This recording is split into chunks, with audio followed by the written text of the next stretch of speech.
Hi, I'm Tanya Pizzari from Park Physiotherapy, and with me today is one of our physios, Brady Green. And Brady, you're going to talk us through an important exercise for hamstring strength and rehabilitation. Yeah, so we're going to have a look at the Nordic lower exercise, which is part of how we increase our hamstring strength, and it kind of acts as a buffer against injury risk for hamstring tears, which we see quite often. Great, and so there's a little bit of research around to show that this is a good preventative exercise. Yeah, it does reduce injury risk, Yep. Seen particularly in sports like soccer. Yep. And football as well? And football too, yes, absolutely. Okay, let's have a look at it. Take us through. Okay, so it's an exercise done in pairs if you're doing this at home, and we have one person kneeling behind, stabilising through the ankles, while the other person is kneeling and they're trying to control their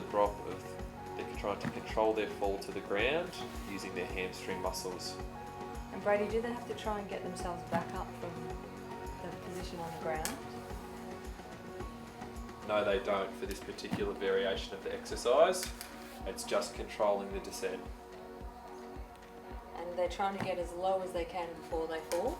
Absolutely, and they'll get to a point where they can't control anymore, at which they'll drop to the ground. And how many do you have to do to prevent injury? Yeah, so initially when you're doing this exercise, you don't have to do too many repetitions. So often we'll prescribe this in sets of 5 initially, over 2 to 3 sets, depending on the person's history and level of strength. And is that just because it's difficult, or do they get quite sore the next day? Yeah, so it's not uncommon after the first instance of doing this exercise to pull up with considerable delayed onset muscle soreness in their hamstrings, Yep.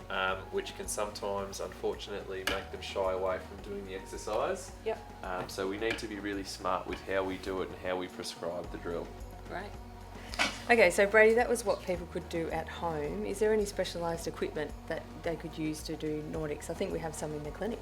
Yeah, we do actually have a Nordic apparatus that we use, and that's a really effective way to train this movement. Yep.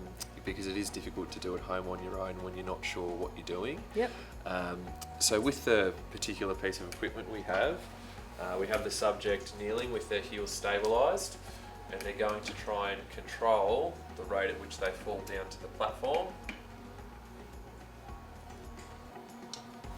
Okay, and then using their upper limb to return themselves to the position. So again, they're allowed to push themselves back up. Yes, they are, absolutely.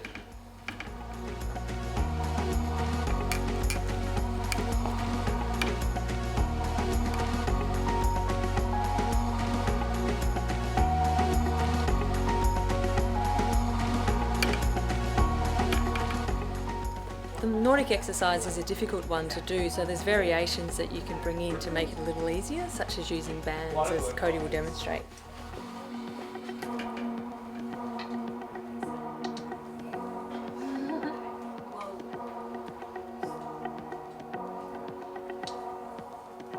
Okay, thanks for that, Brady. If you'd like to know more about hamstring strength and rehabilitation, contact us at Park Physiotherapy 9436 9666 or millparkphysio.com.au.